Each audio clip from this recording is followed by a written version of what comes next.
Late night taco delivery. Late night taco delivery. Late night taco delivery. Good evening, ladies and gentlemen. I am Daniel Gill, I'm Jonathan Knoll. and welcome to Late Night Taco Delivery. Late night taco delivery. Yay! Where we talk about nerd stuff. Yep. I just want to wish everyone I hope everyone had a great Christmas. And we're looking forward to a Happy New Year as well. Yeah. So, how was your Christmas, sir? Really laid back. I didn't do much, although I'll get to that later on in the podcast. Mm-hmm. What about you? Well, actually, I had a very, very good Christmas. I got to spend it with my family, which was always nice. Same here. I got to see my sister and her sister and my niece and my nephews and my brother-in-law. Got some very, very nice gifts. Everyone seemed to enjoy the stuff I gave out this year. Everybody seemed to enjoy the stuff that I gave to. Yeah, my nephew has once again proven that he's a member of my family. Because he's a klutz. Oh, boy. He deep-fried his hand. Oh, I shouldn't laugh at that. Oh, no, we all laughed at it. Okay. Apparently he was cleaning out the fryer at his place of work, dropped the cleaning utensil, and without even thinking, dunked his hand into the fryer fat to pull it out, and then went, oh, that was a bad idea. Oh, boy. So he got secondary burns. He's gonna be fine. There's no nerve damage. It was just, oh my god, are you okay? Yeah, I'm fine. You're an idiot. This is how my family works. We are a well-known family of klutzes. Don't believe I've ever related this story, but I once shot myself with a sledgehammer. I once cut myself with a spatula. That's impressive too. Thank you. No, I was splitting wood, and a piece of steel the size and diameter of a .22 caliber bullet shot off of the hammerhead and hit me in the clavicle. Required Gross. 3 stitches. And if it had been an inch higher or inch lower, I would probably be dead. So. I can only imagine. Oh, we don't mess around in our fammy. And our podcast would be very, very different. It would be very different, yes. I mean, from beyond. Take a while for the Ouija board to work. No, I once again proved that I have truly become an adult because I got so excited about one of my gifts. Oh yeah, what was that? A lid for my 12-inch cast iron skillet. I was like so excited, like this is exactly what I wanted. Well, I have to admit I got similar gifts as well. I got a thermos and a pillow, both of which I needed very, very much. So I thanked my parents for them. Yep, I got that. I got a Dremel. Got a couple little game things. Got a hardbound copy of The Hobbit, which is one of the things I asked for. So overall, very good Christmas. Good. Which kind of brings us to the subject of today's episode. Yes. We're going to talk about some of our favorite gifts from the past. And toys in general. Because toys. Toys, yeah. First, we'll talk a little about what we're nerding out about, though. Yep. So, this week, I had something. Dang it. You go first. Well, just been doing a lot of reading. I've been catching up on the Dresden Files. I got back on those. Which do you prefer? Which do you prefer, the movie or the TV show? I'm sorry, the book or the TV show? I much prefer the book. I watched a couple episodes of the TV show before I actually ever read the book. Yeah. Now, I do think that in the book, he drives a Volkswagen Beetle. Okay. Which is basically been slapped together from so many different Beetles over the years because he keeps getting destroyed. That it is sort of looks like a patchwork by this point. In the TV series, he drives an old like World War II Jeep, which I think visually works better. Yeah. But overall, I think the books are a lot better. That's what it was. And speaking of cars, this week I am nerding out about the fact that I bought my first car just a couple days ago. Oh, you did? Yes, I did. I was unaware of this. What did you buy? I bought a 1995 Saturn from a friend of the family. Okay. It's gray, and it the exterior kind of reminds me of that of an X-Wing, so I have opted to call it Red 5. Okay. And it's a standard transmission, too, so that'll be fun. Oh, yeah. Standard as in stick? Yep. So, yeah, those are always fun. Now, my first car was a 1978 Chevrolet Impala station wagon. It was you've heard of land yachts? This was a land barge. It was baby blue. It was baby blue. It had it got one AM station, and it was nicknamed the Antichrist.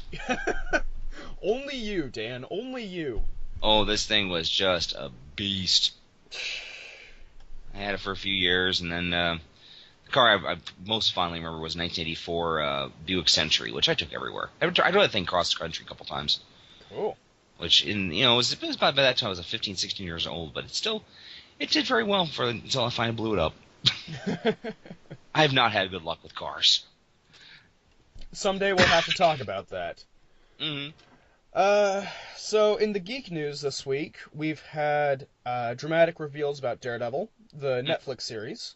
Yeah, I liked some of the designs they're showing. Yes, Daredevil's my favorite Marvel hero, so I am super stoked about this series and can't wait. I'm interested in seeing if they ever pull Ghost Rider into the Netflix series. So far, from what I'm reading, they're not going to do as many of the magic or occult situations, or at least in the first season. Right. I mean, obviously we've got Doctor Strange coming out. Yeah. But we're not sure how they're going to handle that just yet. But Benedict Cumberbatch, oh my gosh. Let's see. We also have Hasbro recalling a very interesting toy. Oh? Yes, it's a Play-Doh toy. Oh yes, I read about this. Yes. What's been called the dildo? Yes, it looks like a dick. It's a penis. And it's not even one of those like, oh, it kind of looks like a penis. No, it looks exactly like a penis. Anatomically correct, my friends. Anatomically correct. It's just like, okay, little Billy, work the shaft. Oh, God. Yeah. Oh, God. You work the shaft and squirt from the end. This is one of those situations where did no one check this? Did no adult sit there going, that looks like a penis. We can't ship this. That's one of those situations where I'm glad I'm not on Tumblr, because if I was, I would be bombarded with that gif of this man who almost gets up and goes, "That's a penis." Yeah. Yeah. So there's that. Beyond that, there's not much in the geek zeitgeist here. Yeah, it's been kind of a quiet week. Maybe people are doing all their Christmas stuff. Though there is an interesting movie coming out. I think it looks interesting. Yeah, with Selma Hayek? No. Well, that one looks amazing. Called Everly. Uh-huh. I mean, I've had a crush on Selma Hayek since the mid-'90s. She is just balls hot. That's the best way to put it. She just like, first time I saw her in Desperado, I'm like, ah! But apparently now she's going full Die Hard and just kicking huge amounts of ass. Well, good for her. Mm-hmm. But no, there's a movie coming out called Dragon Blade. Huh. And it's a Chinese production starring Jackie Chan, John Cusack, and Adrian Brody. Well, that already sounds interesting. Mm-hmm. It's set during medieval times, and actually early medieval times. And apparently John Cusack plays a Roman legionnaire who somehow ends up in ancient China. And they're fighting, and he and Jackie Chan are fighting against Adrian Brody, who is a warlord. Huh. So there's been a lot of crossover with China and Hollywood lately, and I guess we're just getting further towards into that. I mean, I remember reading where Iron Man 3 had additional scenes that were recorded because they knew that there was be such a huge market in China. Yeah. Anyway, do we have some sad news, though? Yes. I will let you tell about that. Unfortunately, the voice of my early childhood, because as a child, I grew up watching Dexter's Laboratory and Rugrats. And Omelette du fromage. Omelette du fromage. And unfortunately, the very talented voice of Dexter, Christine Cavanaugh, died today at 51. Mm. So, if I may, can we all have a moment of silence?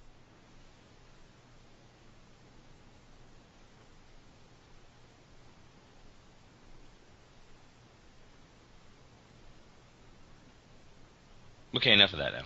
Right. Thank you, everybody. Let's get on that. Happy things. Yes. So, you're a bit younger than I am. Indeed I am. So, why don't we go ahead and start talking about some of the favorite Christmas toys we got over the years? Yes, let's. The earliest Christmas I can remember is 1999. Mm-hmm. Because that was the year that Star Wars Episode 1 came out. Yes. So, not only did we have all of the new Force, it was the new Force line or something like that. Power of the Force. Power of the Force, thank you. I was looking this up earlier because we were talking about it at work and how they had redesigned all the action figures because, well, they were going on 20 years of technology, so they redesigned everything. Right. And everyone got a little bit more buff than usual. I still have some of those figures, too. Mm-hmm. I mean, they're not carded anymore because I was a kid. I enjoyed playing with them. Oh, yeah. But, yeah, so I remember opening up a bunch of Star Wars action figures that year. I got Anakin Skywalker, Phantom Menace. I got Darth Maul, which was the coolest figure ever. Yeah, it was. Did you get that with his little bike, or did you get it by himself? No, I just got him by himself without the hood or any of that nonsense. I got the Naboo fight Darth Maul that year. Okay. Yeah, I actually had as much as I hate Phantom Menace, Darth Maul was cool, so I actually had a Darth Maul figure with his cloak and that circular bike thing. Yeah, my dad actually had that. Yeah. We're like the first generation people who go, we don't care if we're old, we still like our action figures. Yes. So we still buy them, which is probably why we had that bizarre collector's market for so long. You know, the figures don't do anything, but they look really cool. Right. So, I also remember my brother got Jar Jar Binks that year as an action figure. Did your parents not love your brother or something? No, again, there's a reason why Jar Jar Binks is in the films. He's comedy relief. So, he's there for the kids. I'm sorry. I just remember when I first saw the Phantom Menace, comparing it to the original, we had comedy relief, but at least C-3PO and R2-D2, they served a purpose. Yeah, and they did sardonic. Something. Yeah, and Jar Jar Binks never did anything useful, ever. You still haven't seen Revenge of the Sith, by the way. No, I have not. No, I have not. Is he even in that movie? Yes, he is, actually. Briefly, but he is in the movie. And he does stuff useful. I just remember when if Jar Jar Binks had been handled better, in the third movie, if Jar Jar was got to get slaughtered by Anakin, he could just look at him with these big eyes and say, "Why, sir, Anakin? Why, sir? We were friends." It would be this great heartbreaking moment. Instead, Lucas pretty much had to rewrite the film because everyone would have stood up and applauded if Anakin had started beating on Jar Jar with a lightsaber. Just, yeah, take that, you big-lipped freak. The best you're gonna have on that is Robot Chicken Star Wars special. Cause, dude, that one's funny. I've only seen bits and pieces of it. I liked the Emperor's phone call. It's an aluminum falcon. I actually got to see that sketch at Celebration 4 with Seth Green in the same room. Nice. So, yeah, that sketch holds a special place in my heart. So anyway, some of my favorite toys when I was a kid. Now we're going back to take us to the far back years of the 80s. Right. So because I started with the first one I can remember, what's the first one you can remember? Actually, we'll go back to the late 70s. Oh, okay. I do remember when Star Wars first came out. Okay. I don't know if I've told the story on the podcast or not, but apparently back in '77 when the first movie came out, we were in Florida, my family and I. Huh.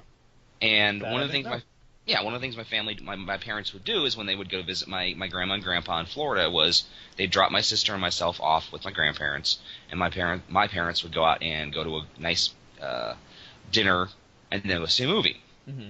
You know, completely child free. It's like, yay, free babysitting. Yay! So they went to someplace in Venice, Florida, for dinner, and then they went to the local movie theater where this little movie was playing called Star Wars that no one had ever heard of yet on the East Coast. They went and saw it in a nearly empty theater. Right. Okay, I'm starting to remember this, but go on. Yeah, they literally had 2 people in the theater besides my parents. And as soon as the movie was over, they drove back to my grandparents' house, grabbed me and my sister, and took us back to the movie theater. Because they was like, oh my god, this movie is amazing. So I remember getting, I had the Luke Skywalker with a telescoping lightsaber right of his arm. Okay, those are still the coolest figures ever. I don't care what they've done in the last, almost 40 years. Those are still the coolest things. Yeah, I remember that. I got that, and I had a Han Solo. Had Darth Vader. Now, did you get the early bird special, or did you not? As far as I know, I didn't get the early bird special. Okay. The early bird special. Early bird special. But to those who don't know, back in '77 when the toys were released, they literally did not have enough toys to go around, so they sold empty boxes to people for Christmas, promising these action figures when they came out. No, as far as I know, we got them all back. We all got them in like '78 or so. Yeah, and for those who don't know, the figures that you would get with the early bird special were Luke Skywalker himself, R2-D2, and I think you might have gotten Chewbacca. I don't remember. Yeah. And you also had that neat display so that you could display your figures with little pegs and all that. Really cool stuff. Right. Yeah. I remember I had Han Solo. Apparently I had the Han Solo with the earliest edition with the tiny head. Oh, really? Yeah, because apparently they went back and redid it so he had a freakishly large head as opposed to the freakishly small head that was on the later appearances. And I do remember somehow his head popped off, so he was put together with electrical tape. So I had the BDS&M Han Solo with the collar. You know, I was gonna just go goth punk, but okay, fine, go there, man. Yeah. But yeah, I had a whole bunch of action figures back then. I had I remember a little more from when Empire Strikes Back came out. Uh-huh. I remember I had the Han Solo in the Hoth gear. I had an Ugnaught, which are the little pig things that were on the Bespin Cloud City. Yeah, they were the ones who were the technicians for making sure that Han got frozen correctly. Right, I had a Luke Skywalker in his X-Wing gear. I don't remember if it was from the first movie or the second movie. I had that. Okay. I had a snow speeder. Awesome. And that was one of those first ones that had a lot of really parts. I remember it had had electronics in it, so you pushed the buttons and the lights would come down the gun turrets, which I thought was really cool. Did you have the fabled AT-AT? No, that was too big for my family. Fair enough. My folks were never what I call well off when I was growing up. I mean, they were comfortable, but not like had a huge amount of money. Right. Basically, what they try to do is make sure every Christmas my sister and I would get at least something from Santa that we asked for. That sounds pretty rad, actually. Mm-hmm. I mean, it could be the one that I remember the most was one called the G.I. Joe Killer Whale. Go for it, man. Which was this giant ass hovercraft. It was awesome. Let's see, G.I. Joe Killer Whale. Yes, it was huge.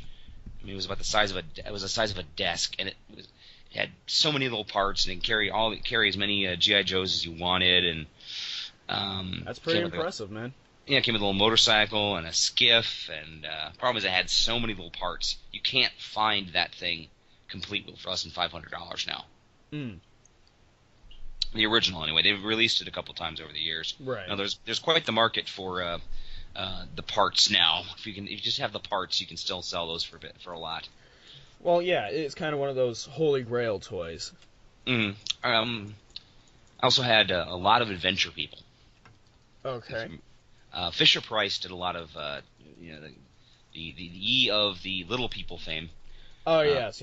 Also had a line called the Adventure People. which was about everyday people doing awesome things like kayaking and motorcycle racing and flying planes. The one thing I do remember though that was kind of interesting was never was it anything warlike or violent. That is interesting. It was nothing evil or not evil, but anything military, anything like that. It was all about researching. Like I had like a deep sea researcher. They had a submarine one that I had for years. They had a park ranger set that they had for years. Apparently, they also might have done a Star Wars, or at least I'm seeing one.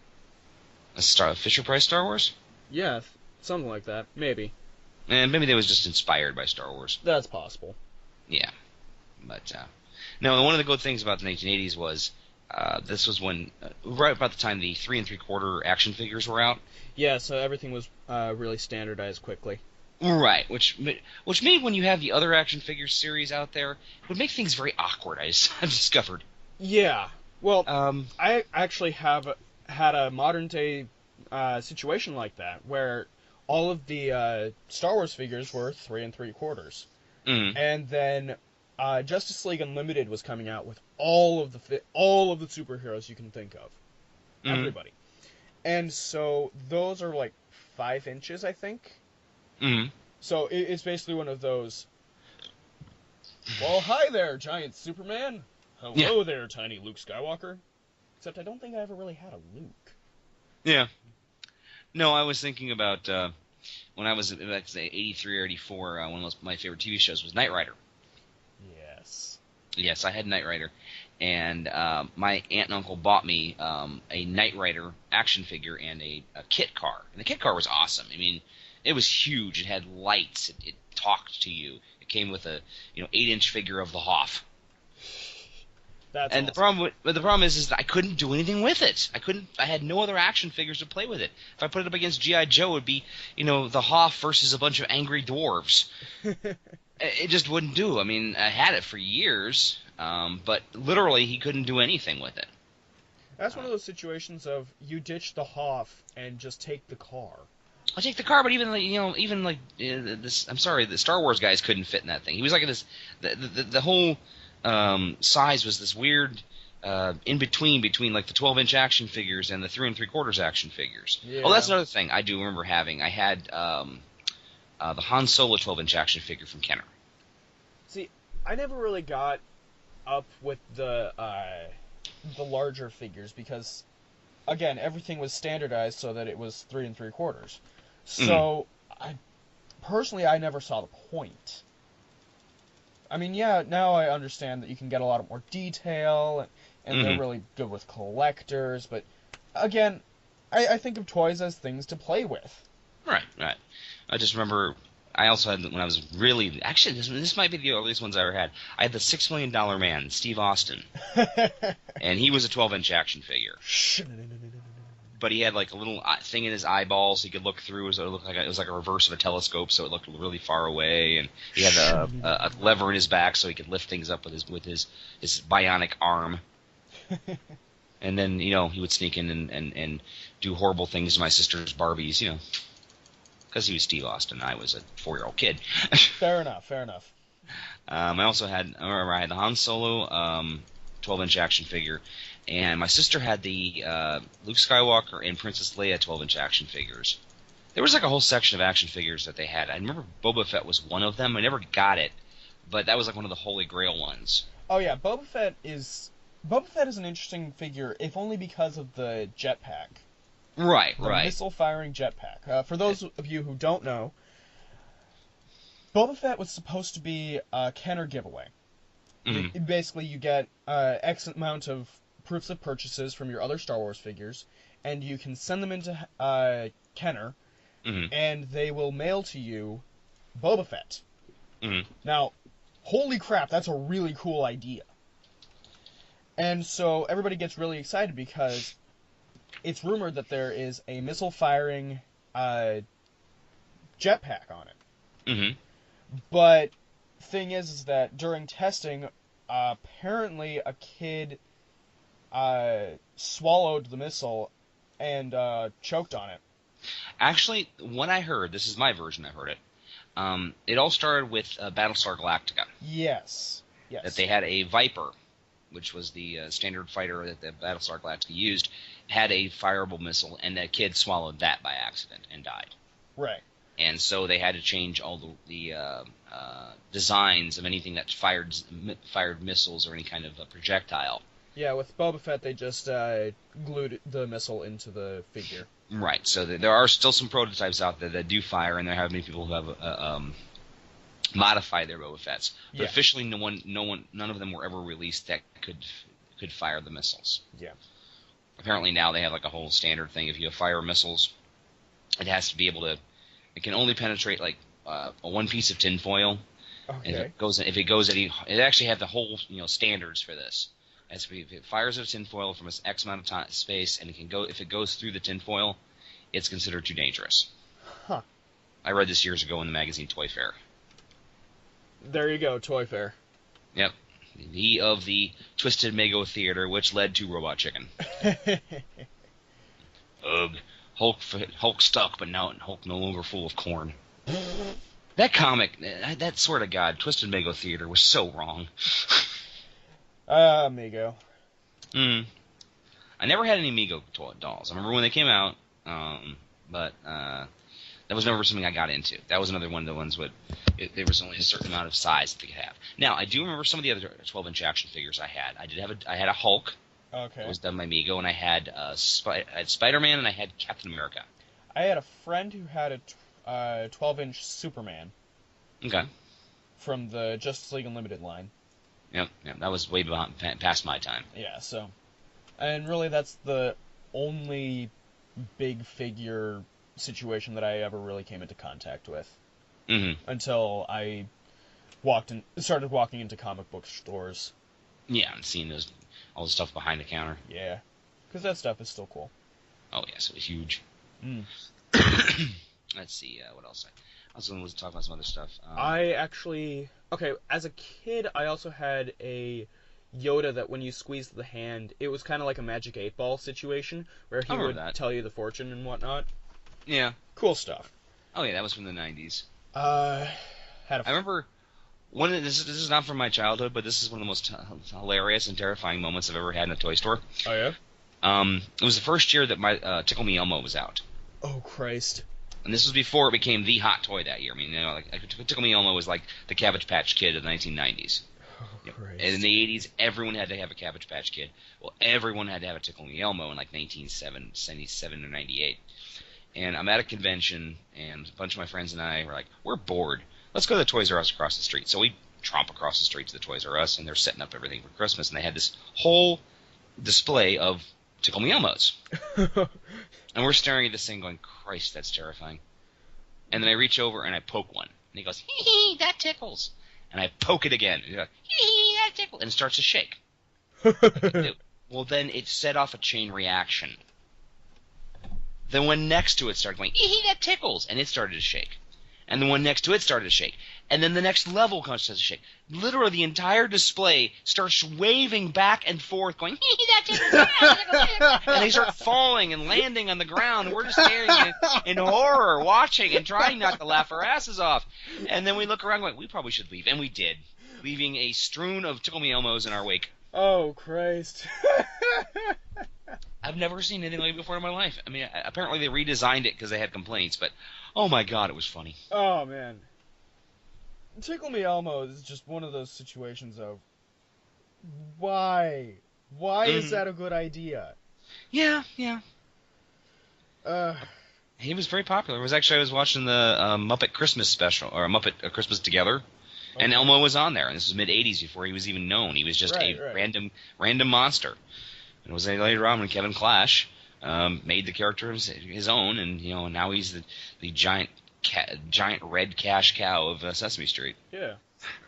Even without Kevin Cash, because he had his downfall. Yeah. We'll not talk about that for tonight. No, not tonight. We've already had enough sadness. Yeah. Let's see. There was a year that I got a really neat fire truck that could record your voice. That's cool. Yeah, toys were cool, but I don't really remember as many for which year. Although there was one year where my Aunt Melinda got me and my siblings the Millennium Falcon Oh man. during the 2004 re-release of Oh, Star dude, Wars. I am so jealous. It's so cool. It lives under You my still have bed. it? Yes. Oh, I'm gonna come over to your house and play with it. Oh, you don't understand. When that thing got released, I remember reading about it because do you know how the whole story of how this all came about? Yes, but feel free to enlighten our listeners. Well, basically back in '77, they designed the die to press the plastic for the Millennium Falcon, and they used that die for almost 30 years until 2003 or 2004 when the die literally broke after it pressed millions and millions of Millennium Falcons. So the toy designers looked at it and says, well, we could probably just remake the die exactly the same, or we can make this really fucking cool. Mm. And they made it larger. They put more stuff inside. They put electronics. They put more of a set inside with more of the Millennium Falcon showing. Yep. And then they only sold it for like a year and a half. Yeah. Which makes no damn sense in my opinion. Well, you know. Now you can find them for like $500 on eBay. I mean, they are expensive. Yeah. And the back plate comes off so you can see the 3D chess game. And you can see the gun turret that actually spins around and makes noises and whatnot. Exactly. The side actually has 4 buttons. 3 of them control engines, and one of them does firing on the top. There's a missile in the middle. It's a cool set. It's an amazing set. And then I got so disappointed by Wally World because they released another Millennium Falcon this year for $60. Yeah. And apparently it just uses the body of the Millennium Falcon with nothing inside. Oh, that is a ripoff, man. Exactly. It's for $60. I want the cockpit, and I want the hiding spots, and I want the 3D chess. It's one reason I'm actually really looking forward to the next Star Wars movie. Yes. Because they're going to have a major toy blitz, and I'm praying that they put out an awesome Millennium Falcon. I'll pay $100 for it. I have no problems. I just want the goddamn thing. I know, right? Ugh, sorry. Rant over. Rant away. There is another Millennium Falcon, though, that's even cooler than the 2004 one. Really? Yes. Enlighten me.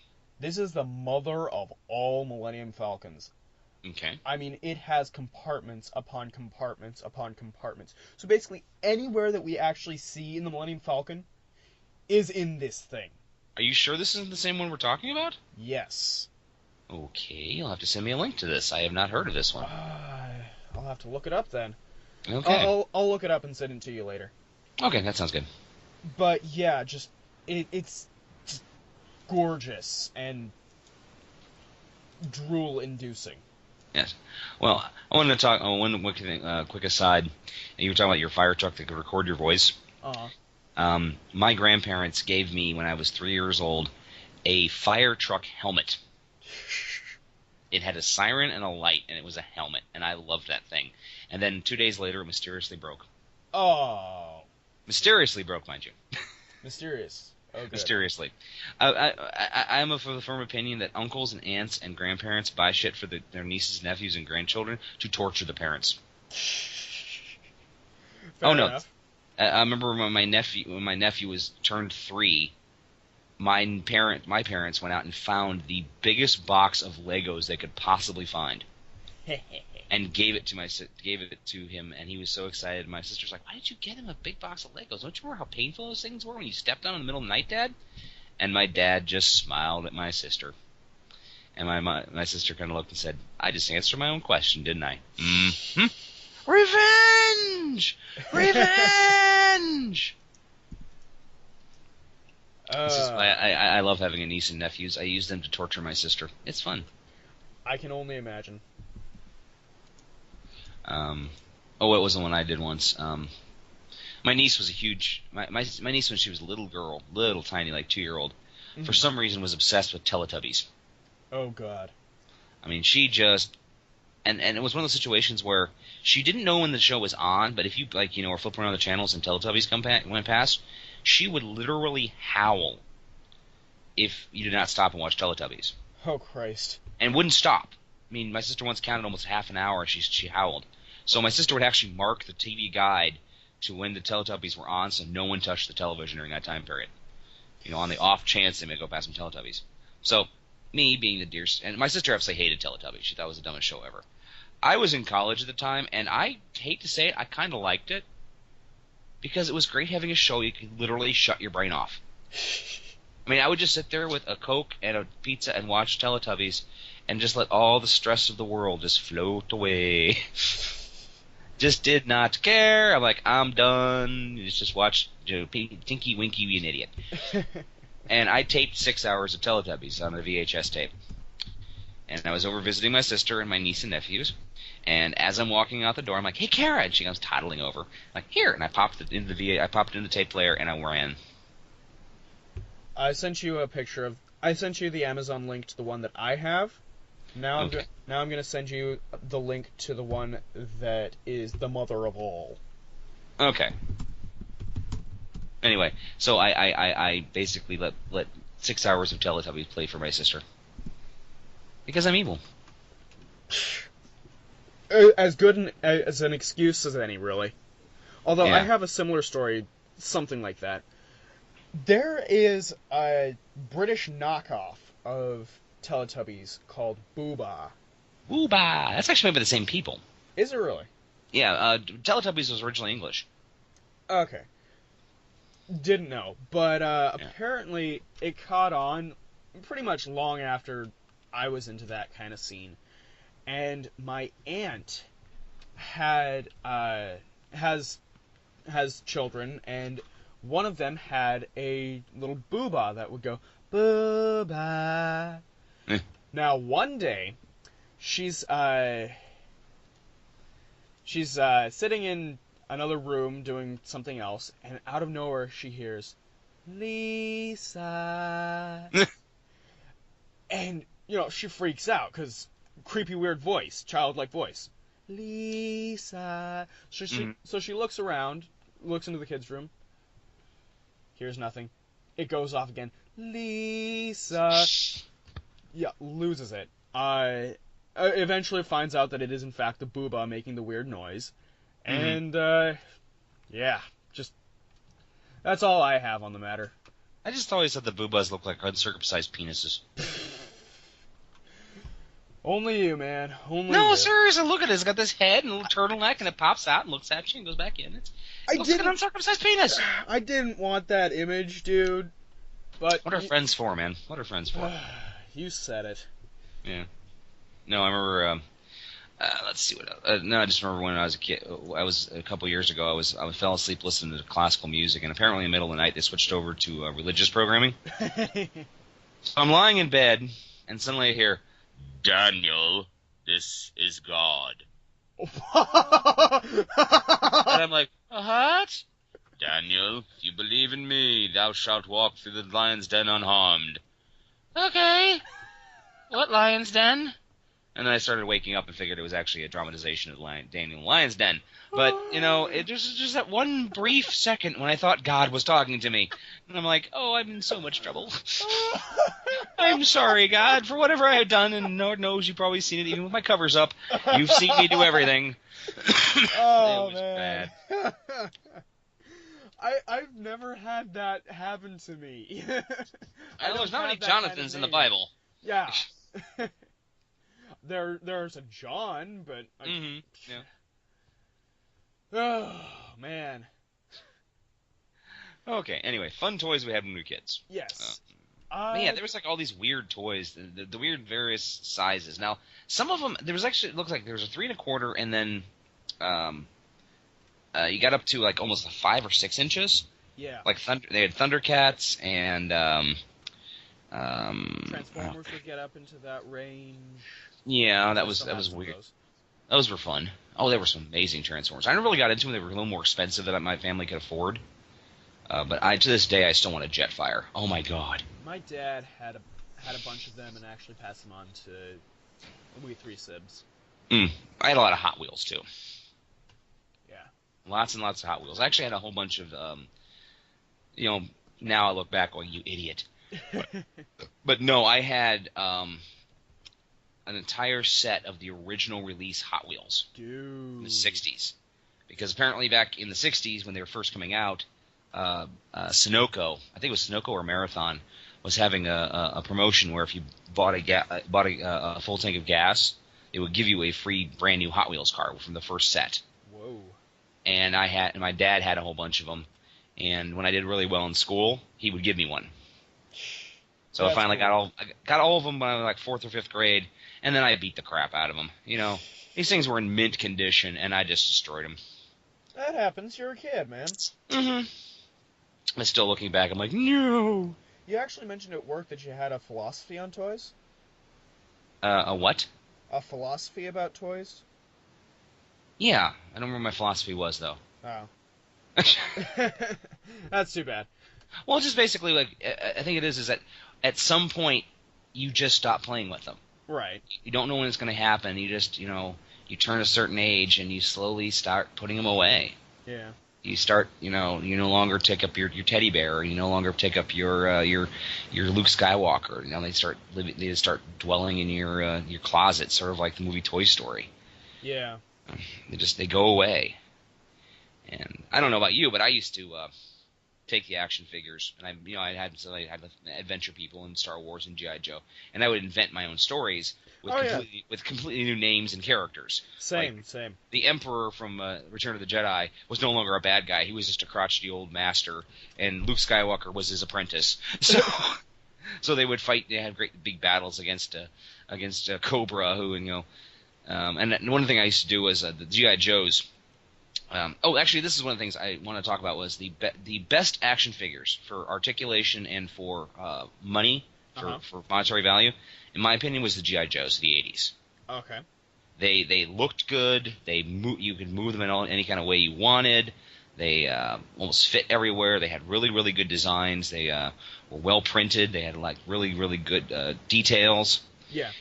And you could take them apart. There you go. I had a little jeweler's kit gotten from somebody, and I would pop up the backs, and I would swap out arms and legs and heads and create my own characters. I'd have like a Dreadnought's head on Cobra Commander's body, wearing Han Solo's coat from Return of the Jedi, and he'd be carrying Storm Shadow's sword, and he was like one of my big badass action figures. That's awesome. Mm-hmm. But so I wasn't really like Sid from Toy Story. I wasn't destroying I wasn't blowing them up. I was just I was using my imagination. Yeah. I mean, I did something very similar to your adventures with other situations. I actually made kind of my brother and I have always been very, very close, and we made a quasi X-Men Justice League type thing happen with our Star Wars figures, so that we had I still have a Phantom Menace C-3PO, and we called that Super Robot. And it just, every figure was a superhero. Every one of them. So Han Solo was a super fast character. We called him Speedy Fast. Speedy Fast. We had, original names always. We had a sand trooper called Sandstorm. Chewbacca. We had a Chewbacca that was Strong Guy. A Hoth Luke Skywalker that was Iceman. It just, really original stuff here. And ever since then, it's always been one of those. I look fondly upon those days. Oh yeah, I'm too far on. I don't remember any. I don't remember any of the names of the characters I gave them. Which is kind of sad, but I'm just like so far gone. I don't remember. I think I had one character named Orson. That's all I remember. That is a great name. Oh yeah, it was a fantastic name. Speaking of the name Orson, did you know that they actually have all 3 seasons of Mork and Mindy out on DVD right now? I wouldn't be surprised. Oh yeah, I saw them all today. Oh, did you actually watch them all, or you just saw them on DVD? I saw them on DVD. Okay, because I'm like, damn, that would take a while to watch them all in one day. Yeah, well, No, I remember when that show came out back in the 70s. I was really, really young, so I didn't really watch it, but I remember it was really, really popular, and everyone was always going, "Nanu, Nanu" to everybody. Oh, yeah. It wasn't until later in my life, and they were in reruns in the 80s, that I just watched them and thought they were absolutely hilarious. There's actually an interview with Robin Williams on the Johnny Carson show. Mm. Hilarious. He goes on and on about how being recognized as Mork has become just a bane for his existence. 'Cause it's like he'll get a call from his mom and his mom says, "Oh, hello, Mork," and he's like, "Mom, put Dad on." "Well, hi, Mork. Hi, son, Mork." And he's like, "Dad, put the dog on." "Mork, Mork, Mork, Mork." So yeah, just imagine that with Robin Williams instead. Yeah. Well, it's like, was it Fresh Prince of Bel Air? Oh no, Will Smith actually was told to choose the name Will as his character on the show because he would be known as Will for the rest of his life. Oh boy. And wasn't it what's his name? The Carlton Banks, the guy who played Carlton. So. Okay, well, I'll just for a real quick thing, the guy who plays Carlton Banks, I can't remember his name off the top of my head. He is legitimately a great dancer. Yeah. And I remember when but the thing is, he's forever known for the Carlton, which is this goofy dance. I've done it once or twice, actually. Yeah, but from this point onward, as long as that show is aired, he is Carlton. And he's like, "Do the Carlton, do the Carlton." He's like, "I will murder you all in your sleep." Although he did that on the Graham Norton show once, it was hilarious. Oh, his name is Alfonso Ribeiro. Alfonso Ribeiro, yeah. Now he was back in the '80s. He used to dance with Michael Jackson. Yeah. He was in a couple commercials with Michael Jackson. He was a really, really legitimately great dancer. And I just think it's hilarious that, for the rest of his life, he'll be known for being a goofy dancer. Yeah. Anyway. All right. So, let's see. I figure I finally stopped playing with my toys about 7th or 8th grade. Yeah. Well, that's when suddenly all of the big classes start putting pressure on you, do all the homework and all of that, Mm-hmm. so... You just don't really have time, and I was starting to use them as, try to take the stories I was telling and write them down for various classes, but it just got to the point where they ended up in the big crates in my closet, and I don't remember what happened to them all. I mean, I remember all the Legos I had went to my niece and nephews. Mm-hmm. I think the G.I. Joes went to a friend of mine who collects G.I. Joes. So he put them back together the best he could. Right. I think all my Hot Wheels went to my niece and nephews. I don't know what happened to Kit and Hoff. That was a big setup. It probably disappeared years ago. I think that if I go in my parents' attic, I can still find some of them, but there's nothing really there anymore. Man. I still know I do know where my teddy bear is, though. I still have almost everything. The only thing that I mentioned that I don't still have is the Darth Maul that was really cool. Mm. That disappeared mysteriously a couple years later. Yeah, that was another problem that happened with me in the early 80s. Mm-hmm. Now, to our 12 listeners, we live in a freaking swamp. I'm not joking. It's sort of like the Monty Python and the Holy Grail. We live in a swamp. Yes. This is what the Great Black Swamp is. So every year when the melt happened or there were big big rainstorms, my backyard would flood. Oof. And I would go out there in my shorts and a t-shirt, carrying whatever toys I had that would float, and I would play. Mm-hmm. And I suddenly had the G.I. Joe killer whale going across the Viet Cong Delta with the action with my G.I. Joes hunting out the look bad, it's bad like VC, and I would invariably lose an action figure or two. Yeah. So for years I'd be out mowing or something, and I hear this ping, and I look over and I'd suddenly see bits of Han Solo in his Hoth gear go flying off in the distance. His legs in one direction, his head the other. I'm like, oh, that's where the action figure went. Not one of those. Oh no. No, I was like, oh, crap. Oh. Yeah, I was always really attached to my toys. I've never really been much of a social kid, so for me it was, I keep attached to what I know. Yeah, those were your friends. Yes. And I can understand that.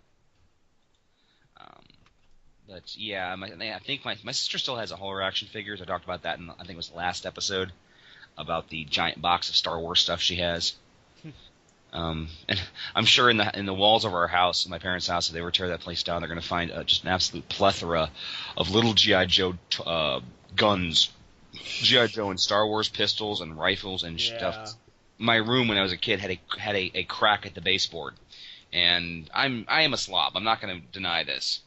I actually spent like an hour cleaning my room the other day. I'm like, wow, I have floor. I know that feeling. Yeah, but the toys would get knocked into that little crack, so they're down there somewhere. And I know there's another couple of my action figures which are down a drain pipe behind their house, good 20, 30 feet, because I figured it would be a smart idea to do this. No, what happened was I took a G.I. Joe doll and I took a Fisher-Price oxygen tank that was like set for the adventure people, and it would make them float. Right. So I put them on there and I dropped them down and I filled it with water to make them float back up. Apparently, the tank came back up. Oh no. He did not. So he's down there somewhere. They're gone. And if I ever really, really desperately wanted to get them again, I'm sure I could buy them. But right. I still have a number of action figures I keep my hands on. I've got looking over on my desk right now. I've got a Jackie Chan action figure. It's about a 12-inch figure, very, very well articulated. And I've got a Harley Quinn because I loved Harley Quinn. Mm-hmm. And I've got a couple Star Wars figures. But beyond that, I had a whole bunch of them back in the late 90s, early 2000s. I actually had them on my old... I use them as decorating. Yeah, thinking about my bookcase upstairs, I have a Han Solo figure from the 90s. Mm-hmm. That was Speedy Fast. Yeah, that's not going to die anytime soon. It's like we were talking about the She-Man She-Ra special. Beast Monster. I was a kid.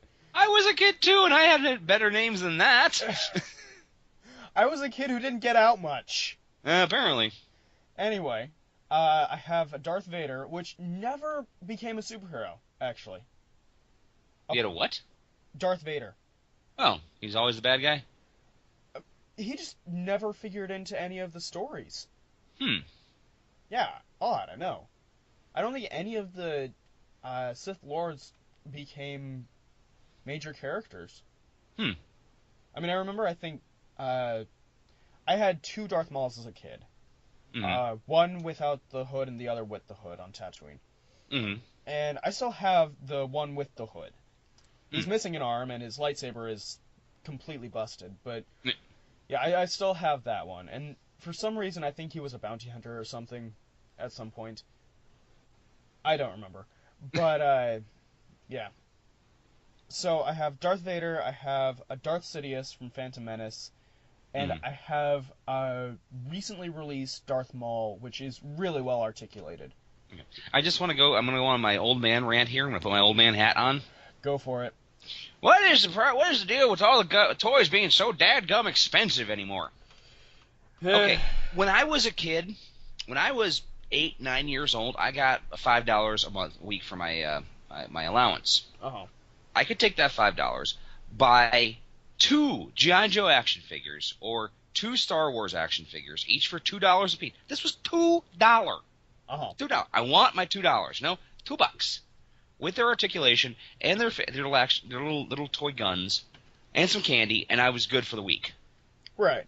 Now, the same size action figure is $9. Yep. $9 freaking dollars, and that's a cheap one. I'm going through Walmart. I'm like, oh, look at this. That's a really cool action figure. It's like looking at the Star Wars, some of the Spider-Man or Avengers or Batman. They're almost $15. Yeah. And it's not like they're really, really high articulated or anything. They're about the same size. It doesn't make any goddamn sense to me. 2 things. 1, inflation, my friend. That's just too much inflation. I'm sorry. 2, collectors. Ugh. Let's face it. Mm-hmm. Action figures are more sought after by collectors than they are kids anymore. Yeah. It just pisses me off. Oh yeah, it pisses me off too, but it's one of those situations of, if I can understand the problem, it doesn't bother me as much. Yeah. So yes, unfortunately we have to deal with that. Yeah. Let me ask you a question. Did you ever, you're going through your stuff and you're like, oh, I wonder how much this is worth, and you go to eBay or something, and you look at something that's 20 years old, and suddenly you pop in an eBay and it's worth $500. I've done that maybe once or twice. I did it with something I don't own anymore. Oh yeah, what's that? Early 2000s or late 99s, I can't remember. Basically, I had bought the Yellow Submarine on DVD, Oh boy, the animated Yellow Submarine. I love that movie. Yeah, go on. That was a fantastic movie. And my sister's birthday was coming up, and I'm like, shit, I'm broke. I have no money. Wait, I have a Yellow Submarine. I'll give her this for her birthday. So I gave her that. And a couple of years later, I'm just poking around eBay. They stopped making. Apparently, there have been some problems with the rights to that, Oh Christ. and they had stopped making it on DVD. I don't think they've ever actually been released it on eBay yet. I mean, on eBay, on Blu-ray. Amazon? Oh, Blu-ray. No, they haven't released it on Blu-ray because I of the thought they did rights issue. recently. They may have finally done it, but the original DVD at one point was worth over $200 Christ. on eBay, and it was being sold that way. I'm like, holy shit! Sort of like another one that always cracked me up is my sister and her husband have the original book of Fast Times at Ridgemont High. The movie was the one the movie was based on, but the book has never been re-released. It was printed once, and that was it. The book itself was worth like almost $100. Huh. And they have it. I read it over at their place when I was staying over one night. And it's a fun book. It's very well written. But yeah, I'm like, actually, the Yellow Submarine is on Blu-ray. Its list price is $35. okay, so it must have been re-released. But no, for a long time it was on DVD, and it was impossible to get. Huh. Anyway, but yeah, basically, did you ever have the Toy Story thing where you thought your toys came to life at night? I did. Yeah, same I here. did. It's probably that's a standard kid thing. Oh yeah, and again, I know I've mentioned this on a previous podcast, but Toy Story was the first movie that I ever owned. Mm. So for me, that really rang true because again, I saw it as just a little kid, and I'm thinking, holy cow, there's an entire world that I don't even know about, and I will never know about, but I wish I did. Oh yeah. And so I've always kind of looked at inanimate objects and thought, what would their world be like? Yeah. Yeah. And I also remember that toys were a way for me to help make friends. Yeah. Because I used to, we'd take our favorite toy into school and we'd play together. And I remember going over to a couple of friends' houses after school and I'd, take my toys and we'd play with each other's toys. It was really neat. Mm. Oh, I remember I had the Jabba the Hutt action play set at one point. I have a Jabba the Hutt diorama thing that actually came with a Han Solo and Carbonite. No, I had the original from the 80s with the Jabba would sit on his throne, his like little podium or whatever it is, and then he'd take him off and then he could open it up and it was like full of bones and Jabba poo, as I called it. It looked like it. It was like he never moved, so he'd just take big old dumps in there. Had Salacious Crumb on there. I never had the Princess Leia in the bikini. I don't even know if they ever released the Princess Leia in the bikini in the original. I don't movies. think they did. It was just considered too racy at the time. Too risque, and probably also they wouldn't have done that because that would require like soft stuff. Mm-hmm. And soft stuff is really more of a modern day thing, in my experience. Yeah. I mean, yeah, we have the soft stuff Jawa, which, for those of you who don't know, back when they originally released the Star Wars action figures, there were 2 Jawas, which really started off the Star Wars figure collecting. Mm-hmm. One of them has a vinyl cape, which is far more rare because vinyl was a little more expensive at the time. Yeah, I remember those. And the other one is it's either molded plastic or it's soft stuff. A cloth, yeah. Yeah, I remember I had the Ben Kenobi with the vinyl cape and it ripped. Yeah. I think my dad has the Darth Vader with the vinyl cape. Okay. Actually, I just remember you mentioning the Jawa set my brain remembering because he shined a light on top of the Jawa's head. Yes. His and eyes eyes would glow up. Yeah. And I had just thinking about that. I had the Superpowers action figures. I didn't have a lot of superhero figures. I had like Wolverine, Captain America, and Doctor Doom from the Secret Wars. But I remember I had the Superpowers collection from DC. I had Darkseid. Dude. And that was one of the coolest action figures ever. That thing was a fucking beast. It weighed at least a pound. Dude. And it was one of those where it didn't matter what scale it was. That was the big bad. That was the dude that all my other action figures had to fight. I can imagine. And it had a switch in the back, so his meaty fists would swing, and he had the lights. You put the light on top of his head, and his eyes would glow with the Omega beams. That was a cool action figure. I still wish I had that one. Yeah, I'm looking at it right now, dude. You found it? Ah, Yeah, I had that sucker. dude. That is intense. That is some action figure there, man. Oh yeah, that was one of the biggest action figures I've ever seen, and it was just, it could rip apart all my other action figures. It was awesome. No, Did it have a cape? it came with a cape. I remember I cut it off because it annoyed me. See, if you had the cape, it would be worth something here. And none of my toys are worth anything. Well, again. Oh wait, no, the cape. I remember the cape came off because I remember that stupid little had like a little plastic circle with put over his head. Yep. And I just stuck it in a box and forgot about it. I kept him without the cape most of the time. Gotcha. But yeah, But- that's a cool figure, man. That was a very awesome figure for the 80s. Well, yeah, the 80s were just a great time for toys, and I'm sure apparently the 90s were too. Oh yeah, the 90s were fantastic. You had, I think, 3 different Star Wars lines. You had all the Justice League stuff coming out about that time.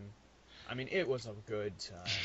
Mm-hmm. And there was I remember there was a bunch of interesting little series for a while. That the quality of the toys were getting really, really good, and they started going back, which was kind of weird in my opinion. Yeah. I mean, I remember buying my nephew was about 4 or 5. I bought him a really nice Spider-Man action figure with really good articulation. It only cost me like $10, and I was willing to pay because it was a 5-inch action figure with lots of cool articulation. Uh-huh. And I remember they for a while there they had a bunch of the independent comics like Judge Dredd and such were part of another series.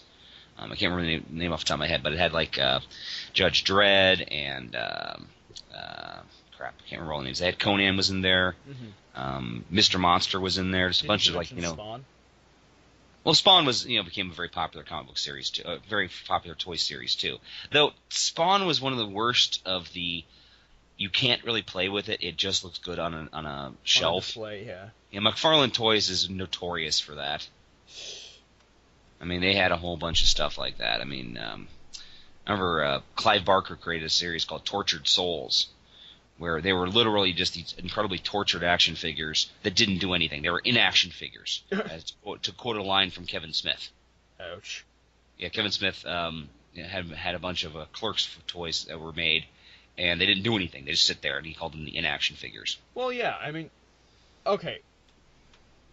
I'll get to my point later, actually, when we talk about Thou Shalt Not. Yes. But yeah, is there anything else of note that I received as a youngin? No, I think that's about it. I mean, I had a slot car set like every other kid, and I had a train set like every other kid, and remember I always wanted an X-Wing, and I never got that. My dad has a Y-Wing. Yeah, I remember the Y-Wing. I had an A-Wing, I think. A-Wings are really cool. A-Wings were cool, yeah. I remember more of them playing those on the X-Wing video game than anything else. I actually recently purchased those games, actually. Yes, I need to purchase them myself. I'm actually waiting on a new graphics card for my computer. They are so much fun.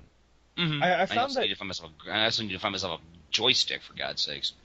Again, Amazon. You'll find a joystick really, really easily. Oh, yeah. But the point I was going to make was TIE Fighter is far easier than X-Wing. Really? Yeah. I never played it. I had the game, but I am one of those dudes who I like to play the hero.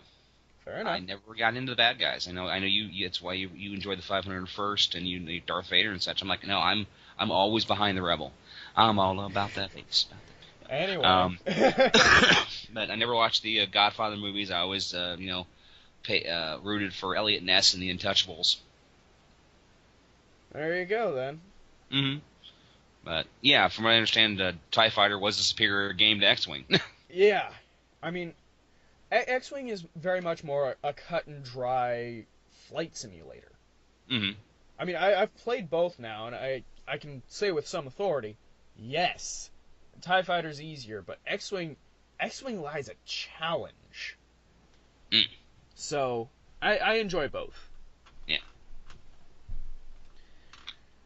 So, shall we go on to our live challenge? Yes, thou shalt not. Thou shalt not. Now, because we're talking about toys, I Mm-hmm. figure what is one of the biggest markets for toys out there that's really actually pretty cheap? That would be the McDonald's Happy Meal. Yes, and the Burger King's kids meals, and Yeah. yeah. Anyway, Wendy's and Subway and whatever else. you have a fast food toy. Mm-hmm. Thou shalt not make a fast food toy out of this franchise. Oh, God. Okay, we mentioned some earlier. One just popped into my head. Go for it. The human centipede. Oh, Christ! You could get, like, multiple ones and stick them all together. And they have, like, one hole and you can push a french fry through the entire thing. Oh, man! I feel violated. That was literally the first thing that popped into my head. I'm like, oh my god! I was thinking, though, Birth of a Nation or, something horrible like that. But no, human centipede's the first thing that popped in my head. Great. Oh, dude. See if you can match that, my friend. Oh, man. The hamster films. The hamster films? The hamster films is a series of, I think, 4. Are you talking the guinea pig films? It might be the guinea pig films. Yeah, the Japanese movies that, yeah. Oh, Yeah. yeah, those were horrific. I've never seen that. That was the one that actually fooled Charlie Sheen and his brother, and actually they called the FBI. Yeah. Yeah, I've heard many times. Yeah. But Okay, yeah. yeah, that'd be pretty bad. That'd be pretty bad. A Birth of a Nation was one that I thought, thou shalt not. That was pretty awful. The film Blue. I mean, it would be a really boring one. I know how that would work actually too. I figured it out while I was working today. Hmm. In your Happy Meal, you would receive a little packet of blue paint, and on the bottom there would be lines from the movie. Okay, makes sense. For those of you who don't know, Blue is a movie by, I think, Derek Jarmusch. Mm. And basically it's a movie in that it has opening credits and ending credits, but the whole movie is just a single picture of a very specific shade of blue. Okay. And there's narration over the top of it. Thou shalt not make McDonald's Land children's toys of the Marlon Brando version of Island of Dr. Moreau. Oh, gross. That movie is the only film I can remember that put me in physical pain. Oh, you have no idea how much I hated that movie. I was in such... Every moment of that movie was torture. Thou shalt not make a Happy Meal version... Oh, Christ, I just forgot it. Ah, alright. Thou shalt not make a Happy Meal version of 120 Days of Sodom. Thou shalt not make a Happy Meal version of the Marquis de Sade. Now, the thing is, there's so many different versions of the Marquis de Sade. I was talking about this earlier. There is a puppet version called Marquis. It involves the Marquis, and he's like a cocker spaniel, and there's a goat mistress, and I swear to God, one of the characters is the Marquis's penis named Colin. And he dresses Colin up in little outfits and forces him to perform plays for him. Oh, Christ. To this day, I have friends that I can just look at them and scream, "Speak to me, Colin!" And they're gone. 15 years on, they still will just lose it because of that movie. Oh. It is so utterly wrong. It is the only movie I've ever taken back to a video store and not demanded, but just pleaded I would like to get a different film. And the person behind the counter looked at the movie and went, "Yeah, we get that a lot with this one." So I actually got a different film for that one. Okay. Ugh. Thou shalt not make a Happy Meal version of Manos the Hands of Fate. The master wouldn't like you in his hamburger. The master wouldn't approve Of using vinegar on your french fries. Let's see. Oh God, Steel Magnolias with real dying action. Yes. Complimentary Kleenex for all the crying you'll do. that would make it more of an unhappy meal. Exactly. Thou shalt not make a Clerk's happy meal. I mean, all you'd have to do is it would be a talking toy with key phrases such as, I'm not even supposed to be here today, and Snoochie boochies. yeah, and 37! My girlfriend sucked 37 dicks! In a row? Exactly. Though you have to admit that the Clerks has probably sold a lot of Happy Meals over its lifetime. Yeah. Just because people get stoned and watch that movie and then go demand McDonald's. Well, yeah. Plus, movies. What? Movies. There's no... Oh, movies. Yes. Okay, I thought you said boobies. I'm like, there's no boobies in the Clerks. And I don't think Kevin Smith ever had boobies in one of his films. Have you seen Jay and Silent Bob's super groovy cartoon movie? No, I have not. I tried to watch it and I just wasn't in the mood. Watch it again sometime, because, believe it or not, there are boobies in that movie. Okay, I wouldn't be surprised. Well, it's Jason Mewes producing it, so... Oh, yeah, of course. He's like, I can make people take their tops off, even cartoon tops. Yes. Let's see. I don't know. I think I think we've pretty much exhausted as many thou shalt nots as we can do. I mean, there's so many movies you talk about. Boy. I've been watching a lot of Kenny Rogers movies for some reason. I think I watched Coward of the County yesterday, and I'm actually earlier today I was watching one called Six Pack, starring a very, very young Anthony Michael Hall. Whew. But they're kind of they're very bland films, but they're inoffensive and they're kind of cute. Very, very country bumpkin.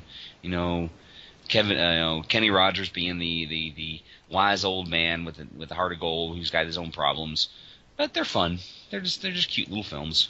I actually took up the challenge to watch all of the Coen Brothers movies. In chronological order. Speaking of which, let's do one more thing before we leave. Okay. How do you feel about The Big Lebowski being on the National Film Registry? I couldn't be more delighted for them. Okay. It's a good film. Totally deserves to be there. Okay. Although, Go ahead. Although I did see that you had some contention on that. I didn't. It's not so much that I don't like The Big Lebowski. I mean, it was an okay film. It's not my favorite Coen Brothers film. Mm-hmm. I think Miller's Crossing is probably my favorite. I don't know if it's on the National Film Registry or not. I don't know. I'd have to look. But Ferris Bueller's Day Off was listed as being put on there. And I just don't feel that if you want a John Hughes film, that should be the one that's on there. I'll agree to an extent. I truly believe that Breakfast Club is probably his most influential movie. Yeah, although I think Ferris Bueller's actually reaches a wider audience, if only because of its rating, and because it's a little more fanciful. It's kind of the great American teen film, without, drugs. It's a big escapist movie. It's entirely an escapist movie. Now, I agree with you. The Breakfast Club does need to be on the registry. And so does Clerks. Yes. Clerks really needs to be. I was talking to a friend of mine on Facebook, and he's not a huge Kevin Smith fan. But my opinion is Clerks really kick-started the whole independent filmmaking industry. I think it's more of a guerrilla type situation with the film industry. Yes, it's independent and all that, but it's more he unleashed it onto an unwitting populace. Yeah. Well, '94 was a big year because of that movie and Pulp Fiction. Yes. They both were two different sides of the spectrum of filmmaking, but they both proved that movie filmmaking was changing. Yes. I mean, Kevin Smith, and I think El Mariachi came out at about that time too. Yeah, and so did Schindler's List. That was 90. Yeah, that was about that time too. Yeah. Yeah. Apparently, quick aside. This is, I don't know if it's true or not, but an urban legend I heard once was Steven Spielberg shot Jurassic Park and immediately went and shot Schindler's List, which is a bit of a change, yes. Yeah. But he called George Lucas and he was like, I have to do the final editing on Jurassic Park, and I'm trying to do this other movie, and I can't do the juxtaposition. So apparently George Lucas did a lot of the editing on Jurassic Park. Huh. He helped him out. And also Robin Williams, God bless his soul, would call Steven Spielberg and make him laugh while he was making Schindler's List, just to keep him sane. Well, yeah, I've read the book upon which that's based. Mm. Dude. I can Oh, yeah. imagine why he would need the powers of Robin Williams. Yes. Now I'm imagining Robin Williams as a superhero. He would have made a great superhero. He would. He would have made a great Deadpool. Oh my god. Oh my god, the Merc with a mouth. Mork and Robin Williams in Mork and Mindy days as Deadpool. That would have been awesome. Would have been perfect. Oh, all right, that guys. That's about the show, I think. Yeah, I think so. I think we had a great conversation tonight. I think so as well. A bit rambly, but, you know. Hey, that's a good thing. We liked rambling. We were making each other laugh. Yeah, and that's kind of the mode of our show. If we're not rambling, then there's no show. Mm-hmm. We have to go, choose from a side to a side. This is basically how we do it at work. We just kind of, when we have a slow period, we start chatting back and forth. And Absolutely. all right. Well, I guess that's about it. I'll see you next year. Yeah, same. From all of us here at Late Night Taco Delivery. And all of us here at Radioactive Walrus. Yep. We wish say you a Happy New Year. And Happy New Year. Feel free to play Thou Shalt Not on Twitter with the hashtag Thou Shalt Not. Mm-hmm. And make sure you add your episode or your prompt, because otherwise we just won't get it. Right. And there you go. All right. You guys take care. Stay tuned. Same bat time, same bat channel. Have a week. Late Night Taco Delivery is performed by Daniel Gill and Jonathan Knoll. New creepy opening by Jonathan Knoll. If you have a suggestion for a future show, would like to participate in Thou Shalt Not, or just get in contact, drop us a line on Twitter at Radio Walrus Pod. Feel free to also comment on the site you found us on. You have listened to a production of Radioactive Walrus Entertainment.